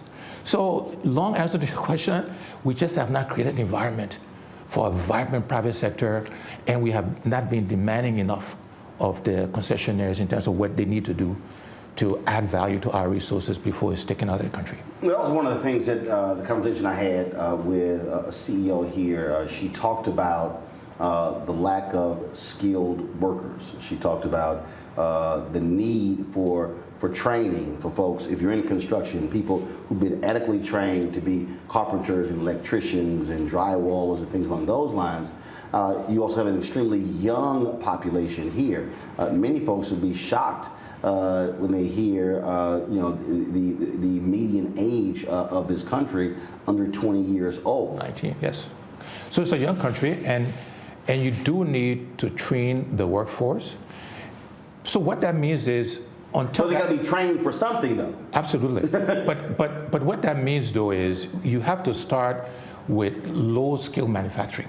So you talk about Firestone. Let's at least produce rubber gloves, condoms, very basic stuff. Doesn't require very sophisticated trained people, because that will take time for us to do. Or let's invest in tourism. Tourism, you create a lot of jobs, but they're service-oriented jobs. We can train people very quickly to provide service. I mentioned these 350 kilometers of beaches. There are other natural beauties here. So if we invest in ecotourism. But in order to get to those beaches, you got to have roads. Because that's one of the things that folks have said to me. It's difficult when the roads only go a certain distance. Now you're adding hours to be able to reach places where it should be really hour and a half, 2-3 hours. You do, but you have to start somewhere. Right. You have to innovate around the fact that you have bad roads. So I'm making this up as we go, but so maybe you get helicopters or something, and you can courier people from here to Harper, to Maryland County, beautiful beaches. So we have to be creative and make do until we build the road infrastructure. So we can't wait until that happens before we start. So the point is, we gotta be creative, we gotta be innovative. We can't let the barriers stop us. right? We have to say, okay, the country doesn't have electricity, we don't have trained people, what do we do? And I believe there are solutions. That's why I mentioned ecotourism. When you add the word eco, people are not expecting five-star infrastructure. They want to rough it out. They want to live in the huts. They want to get on the canoes. And we can offer that until we can build the infrastructure, the roads, etc., and we can take up the value chain of tourism, if you will. So my perspective, Roland, is that there are barriers, there are challenges, but we have to confront them. We have to find solutions around those barriers, and we can't let that stop us from the country moving forward. When we talk about our responsibility, how we can use our positions, how did you use your position as a corporate leader at Coca-Cola to help Liberia? So we did it in many ways, but what I first remind Liberians is that Coca-Cola is a private for-profit business, is a big multinational that focuses on creating shareholder value. In that process, there was a strong recognition that you have to invest in the communities and societies where you live and operate. And so the other reality is, in relative terms, Liberia is a very small market. Is in the rounding in terms of what the corporation does. I mean, you know how big. The market cap of Coca-Cola is almost $250 billion. The GDP of Liberia is around $2 billion. I mean, that's a different scale. But what we did, for example, when I worked for the corporation, we put a second production line. The market didn't really justify it, but we were anticipating growth, so we put a second production line, which helped to create jobs. We invested in Liberian entrepreneurs, so we created kiosks. We put coolers in place to help during the Ebola crisis. The company was very active in providing PPEs, in providing support to employees to make sure they were looked after and taken care of. So we disproportionately invested in Liberia relative to its size, relative to returns. And because I had the role I had, I could influence. Even though Liberia is a very small country, very small market, we did significantly more than we would have on a normal circumstance, even versus bigger markets in the region. We did more because of my role. But we did that because we could, because we cared for the country. And again, I just remind people there was only so much you could do because, again, you had sort of rules and regulations in terms of how you invest and based on returns and that kind of stuff. Well, the reason I asked that, you've got 1 million Liberians in the United States. And so what do you want to see Liberians in America do where they're working for companies, where they're working corporations to be able to help the country grow? Right. So let me also add that there are Liberians also we helped get roles at Coca-Cola globally and other Africans, so not just Liberians. And I don't want to take any credit for it because they earned it. It wasn't because, they were just Liberians. I think that's an important distinction. But Liberians today in the diaspora do a lot to help the country. I think the number is something like $350, $400 million come to our country every year from the diaspora. So meaning folks who no longer live in Liberia, they're sending back 350, 400 million. Yes. So even though your government budget is 700 million, you're getting, people are sending half essentially of your budget. Right. And so that is significant. I think in relative terms, compared to, I think, Mexico, for example, Philippines, large diaspora populations, on a per capita basis, on a per person basis, Liberians send a lot of money back home to help their friends and relatives. In fact, there's an opportunity to work with them to actually channel that giving, rather than just give to folks, maybe create an investment fund that can be used. We talk about value-added manufacturing. So we need to be creative about how we actually can channel those funds in a way that is more productive, and is that not only to pay the rent, to buy food. Those are important things. Liberians need that, right? But I think we can be smarter about how we channel those resources. So Liberians do help today, and it's important that we acknowledge and recognize that. But the diaspora, I have to say, also needs to get perhaps more engaged in offering solutions. I encourage diasporans to actually come home and help to implement some of the ideas they have. It's not good enough just to criticize, and they do a very good job of that, and maybe deservedly so, right? It helps when you make recommendations. That's kind of the next step in the value chain, if you will. Then we need someone to actually come and let's implement these great suggestions, right? And not just suggest it.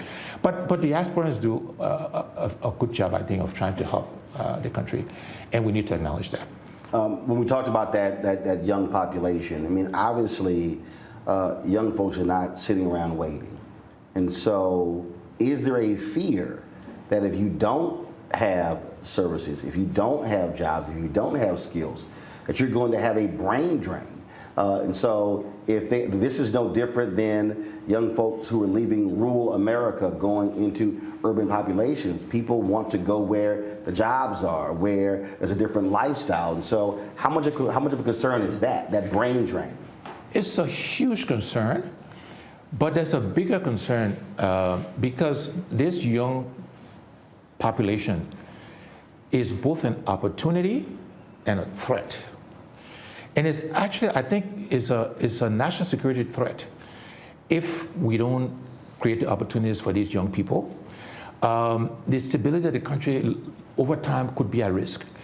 Brain drain is clearly one of the risks, but the West, Roland, is fighting back, as you know, even the United States, pushing back at immigration. The same with the Europeans. So young people having the opportunity to leave and go to the West is becoming more and more difficult. And this is why we have to create opportunities here, because the West, they don't want us. I mean, let's be honest, right? And it's up to us, Liberians, Africans, to create opportunities for our young people. Otherwise, we have a national security risk if we don't take care of that young population. And my fear is we're not doing that. We're not doing enough to develop, to invest in our young people. We pay lip service to it, but we have to take more action, because over time, folks that's suffering, they're hungry, they don't have a future, they got nothing to lose. And it becomes a national security risk, in addition to the fact that if they can leave, they will leave. One of the things I consistently have heard from folks, they talked about where this country was prior to the Civil War, prior to the coup. They talked about what it looked like. They talked about the development and how so much of that was destroyed in that 15-year war. Can you paint the picture? What was Liberia like pre-Civil War? Things that I've read, the reign of Tubman, in terms of what was brought in. What was this country like? Because what many historians have said is that Liberia was far ahead of many other African nations, even though they gained their freedom, and then all of that work was destroyed during those 15 years. So that is correct. Liberia was, in relative terms, ahead of the other African countries. In fact, when I was based in Nigeria, I had a discussion with at the time, the Kenyan ambassador to Nigeria. And he said, Alex, you know, in the Kenyan Foreign Service, everybody wanted to go to Europe and the US, you know, that sort of stuff. If you had to have an assignment in Africa, you wanted to go to Liberia. I mean, so that explained where the country was relative to other African countries. In fact, a lot of multinationals who had expats, expatriates in other African countries, when they took their leave, the short breaks, so you had home leave, you went back home, short breaks, they would come to Monrovia, to the beaches and that sort of stuff. So in relative terms, the country was developed. But I have to say, though, the country at the time, although relatively, didn't benefit everybody. And we have to acknowledge that. And that was part of the cause. Who did it benefit? It benefited a few of the elites. And that's why the war was precipitated, the civil unrest, because our country has always had a sort of a top-down model. A few people, the old sort of Republican model. You power a few people, a few rich people, and somehow the poor people will develop. That really hasn't happened. So Liberia was... You mean the trickle-down theory? The trickle-down theory. And Liberia has had this sort of trickle-down mentality, and still does until today. And so even the government today, when we criticize them, they say, well, it was done that way in the past. Well, it hasn't worked. And they were elected to change the model. They were elected with this pro-poor attitude. And they're repeating the same philosophy. The same with our concession agreements, whether it's a Firestone or ArcelorMittal, the same constructs. And somehow the country hasn't developed. We need to change the model. We need to develop from the bottom up as opposed to the top down. It hasn't worked. And so Liberia was relatively developed. Liberia has a lot of firsts we should be proud of. The origins of what's now the African Union started in Liberia with what was called the Organization of African Unity in Senegal. One of the first head of the World Organization, Dr. Tukba, was a Liberian. I believe, and you should check this for me, I believe the first African to graduate from Harvard was a Liberian. The reason why Liberian has this maritime loss of flag of convenience, I believe, again, Liberian lawyers were involved in writing the laws of the seas. So we've had a lot of firsts. The country was relatively developed, but it never has benefited the majority of Liberian people, and still doesn't today. And this is what we have to change. We have to upend the system. And this is what we're saying to our Liberians, that we can't keep doing the same things and expect different results. Roland, we have to invert the system. Now, that's easier said than done, but we have to do it because Liberians are not, mature Liberians are not benefiting. I was in the western part of our country, a county called Cape Mount, area called Gold Camp and King Joy, where there's a lot of gold. And literally, Roland, you see the trucks leaving with the gold, and there's no development today. Seriously, there's a part of Liberia called Wiswa. Used to be kind of the diamond capital. Almost all the diamond is gone. I promise you, there's nothing in Wiswa. And this is not about this government, but they're doing the same things, right? This is an inheritance from way before. We gotta upend it. We gotta change the model. So gold's going out, diamonds going out, timber's going out, ore's going out, and the country, rubber's going out. The country remains poor. That is just unacceptable. This is my passion, right? And for me, it's not, I'm aspiring to serve our country as president. The job is not the destination, it's a means to end. The destination is to change the country. That's what we need to do, to upend this thing, because it hasn't worked. And it's just a fact. You just said gold, diamond, and it's a poor country. On that point, when I interviewed the Ghanaian president in 2019, he said to me, he said, it makes no sense that the continent with the most resources is also the poorest. Yeah, absolutely. And some of that is because the West wants it that way, they engineer it that way. All of these multilateral institutions are designed that way. But we Africans have to take responsibility. We own these resources. We need to challenge the order. We need to change the models, and in many cases, we need to work together to do it, because doing it individually, we don't have leverage. So a good example is what Ghana and Ivory Coast have done. Between those two countries, Roland, they control something like 70% of cocoa production. They were addressing cocoa sort of separately. They've come together now, and it's benefited farmers. Prices have gone up because they have leverage when they combine. And so as Africans, individually, we need to exert some leverage, but if we work together, we can exert more leverage and, again, upend the order, reverse the order. This is why ECOWAS, for example, is so important, Economic Community of West African States, because then you got scale in terms of the population. If you want to do manufacturing, because manufacturing is about scale, right? Economies of scale. This is why even the Mara River Union, which is Liberia, Sierra Leone, Guinea, the Ivory Coast, again, it provides a scale. And if we can collaborate, work together, it gives us more leverage in how we manage our resources. Iron ore in Liberia, iron ore in Guinea, right across the border, the Nima Mountains, right? We need to be collaborating more with the Guineans, right, to extract more value for our resources. So the Ghanaian president was right. We got all the resources, and yet our currencies are weaker than the currencies in the West. Why? And again, I think the responsibility is ours.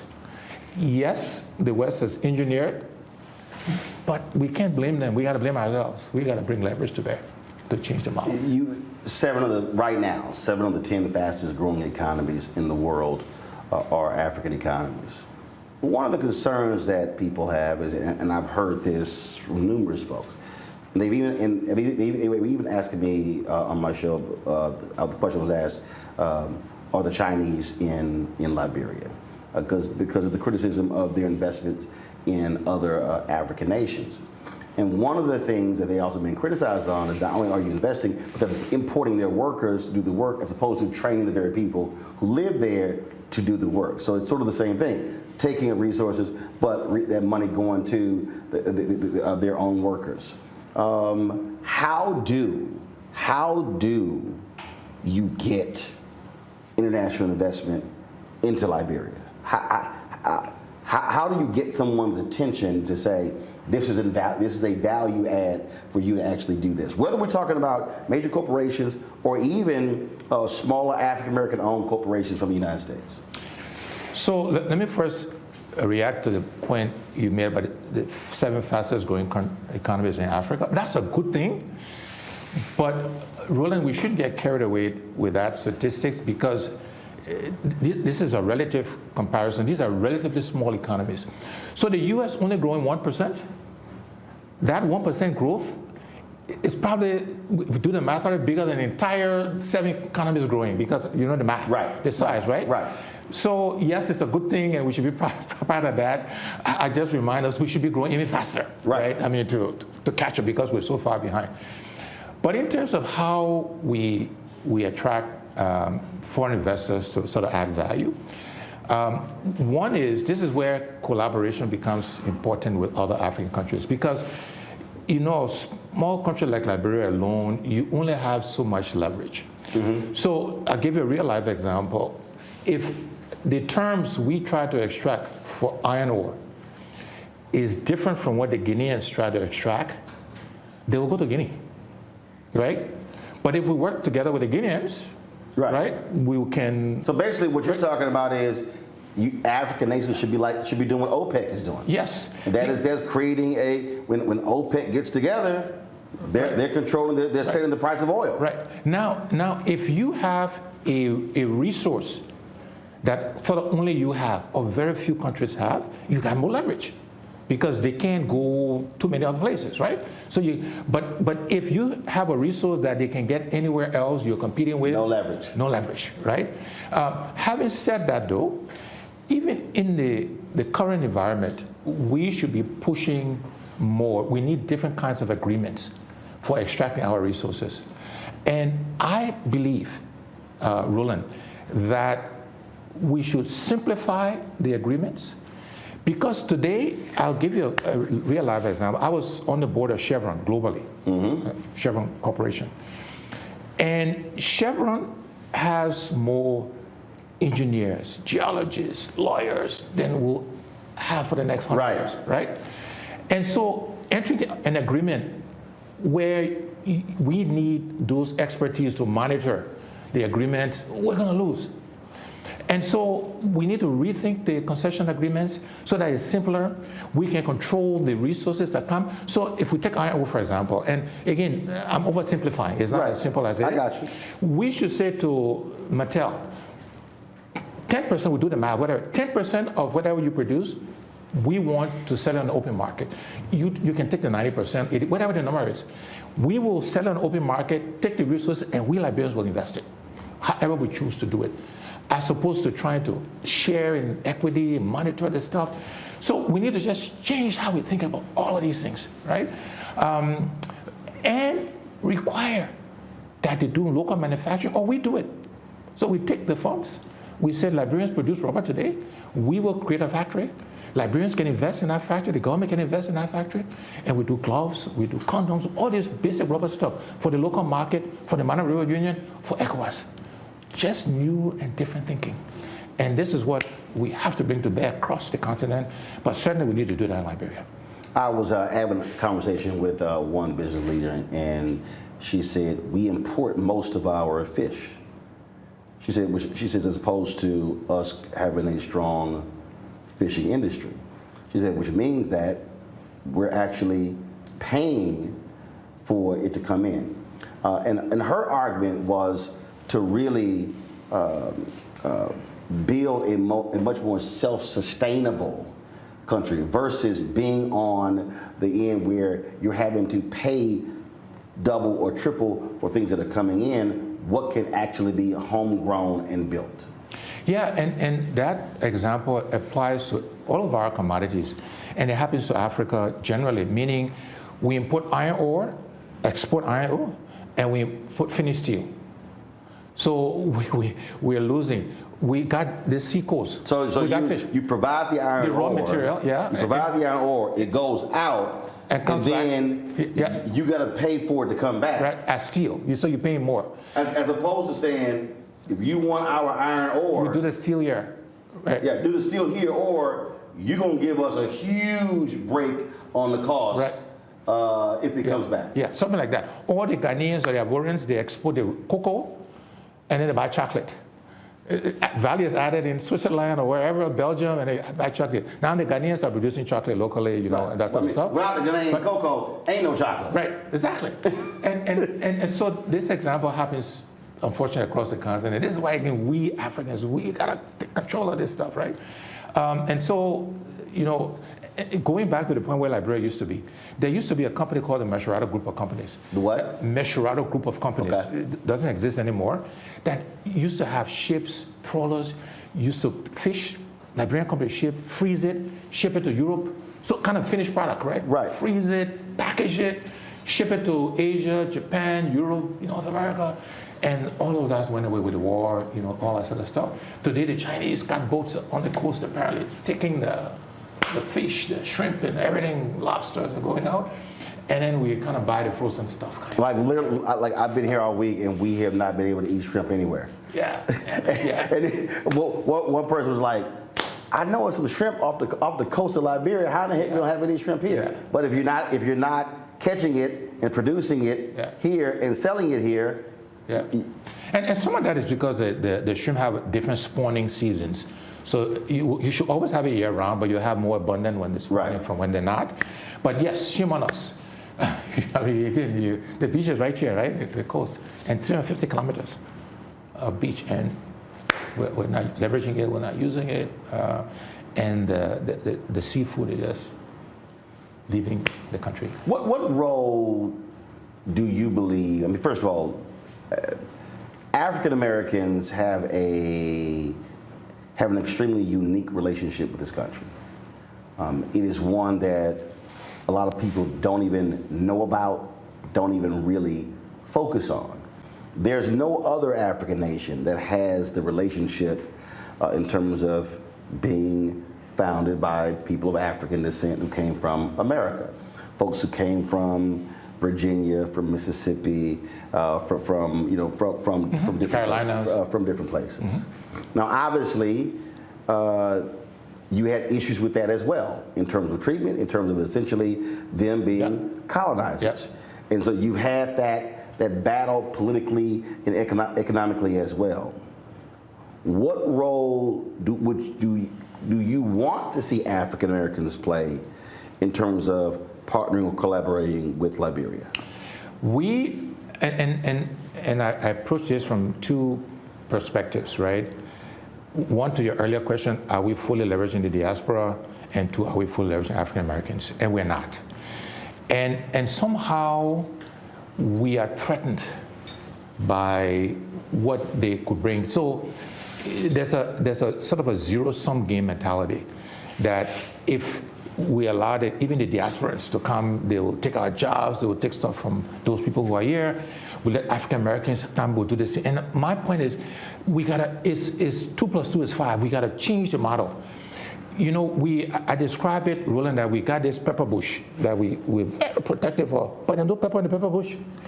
So let's put pepper in the pepper bush, and then we can regulate it, we can protect it, right? So like I use an analogy. You're questioning how much I'm gonna make, but right now you're making zero. Right.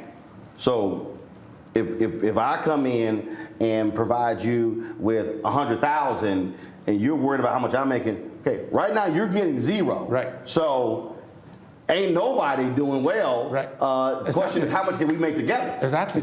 I mean, the other way I describe it, I'd rather have 50% of $10 than 100% of $1.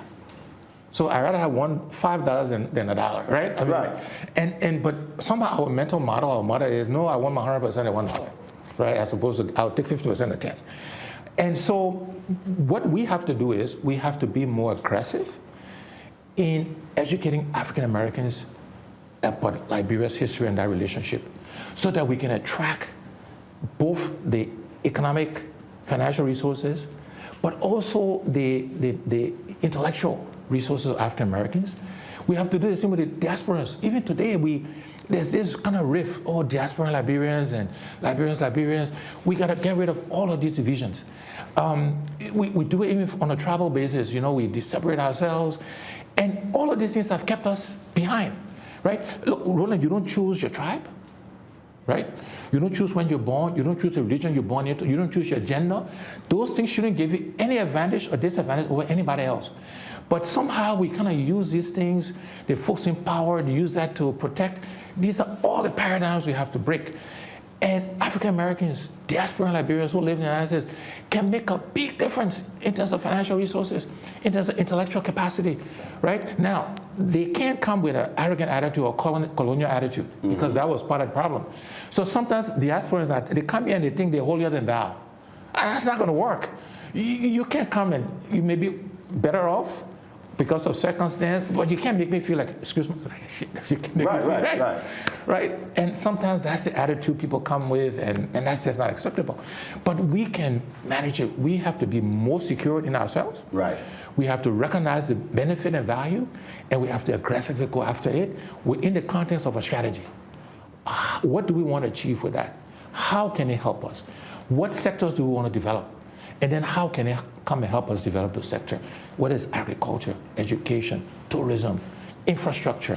We need to be clear about what we want to do, how we want to do it, and there are African Americans and Liberians in all of those sectors that will be willing to come because of the opportunities that the country provides. Do you think, how does this bicentennial help, this 200th bicentennial celebration? That's, first of all, that's why I'm here, understanding the history. I'm looking at, obviously, the events here. One of the things that I have said to different ministers is, you can have bicentennial celebrations here, but there should be bicentennial celebrations in those American states where folks came from, where you're creating the linkage. In those places where you have significant Liberian populations, in Houston, in Washington, D.C., in Philadelphia, things along those lines. So talk about this bicentennial celebration, and is it truly a nationwide celebration? What do you make of it? I think we've under-leveraged the bicentennial opportunity significantly. It should have been a much bigger deal across the country. We should have organized it so that even more African Americans should have been made aware to come. I agree with you. We should have plans so that it's reciprocal. We're doing it in those cities where there are large Liberian communities, because that's how you create the awareness of the linkage between the United States and Liberia. So we've under-leveraged it. And then my other fear, Roland, is that there will be these opening events, and then there'll be nothing. There'll be no follow-up, no follow-through. I don't think they've thought through, so what's the next event? What happens in March? What happens in April? What happens, so on. Because Ghana really leveraged the year of return. They did. They really leveraged the year of return. It brought significant financial benefits, a lot more tourists, people coming in, spending hard currency in Ghana. We have not thought about it on that scale. We are not leveraging. And this is the original land of the return. Right. Not Ghana, right? And I think we've under-leveraged it. And again, is this what I call small mindset, right? Whether it's the threat, the fear, or the history of where we've come from as a country, but we've under-leveraged it. There's an opportunity.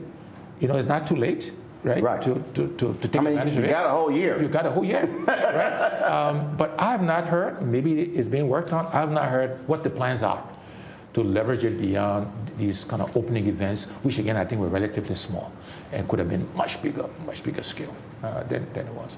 So I think unless we take advantage of it, we're missing another opportunity, which is unfortunate. You've had to, you're leading the opposition party here. You've been battling the legal system here as well.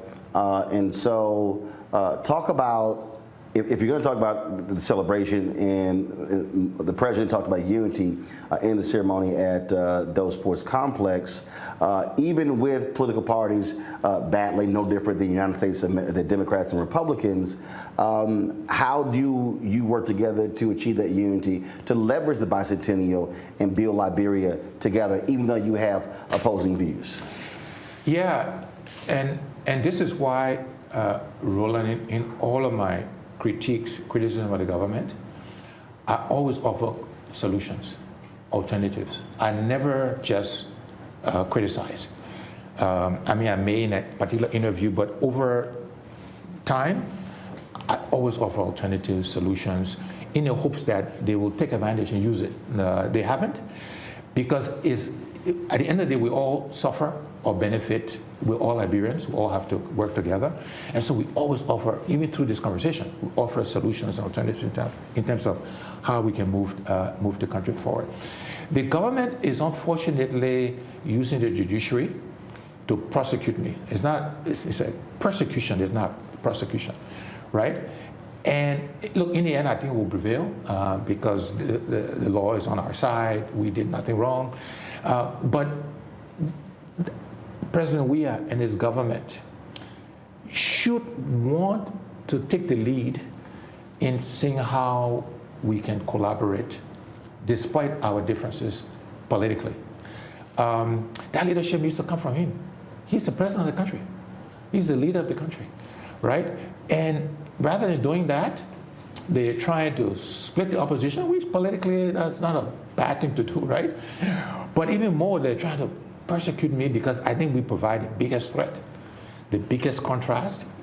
Even my other colleagues in the opposition, Roland, we offer a different set of experiences. We offer a different vision that is radically different from anything anybody is offering. I'm like saying we need to change everything, upend the system, not overnight, not all at once, because that's chaos, right? But that's the goal, is to change everything, right?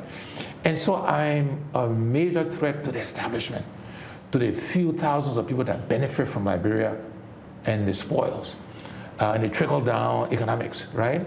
And so the government is, what I'm being charged with under Liberian law is a misdemeanor. Yet the chief prosecutor of Liberia, Solicitor General, is leading the persecution. There have been significantly more serious charges of other individuals, criminal charges, never involved, never around. But a misdemeanor charge is leading it in the courts, in the court of public opinion, prosecutorial misconduct, which we'll call him out on, by the way. But it's okay. You know, we're fighting for the soul of Liberia. We're committed to our country.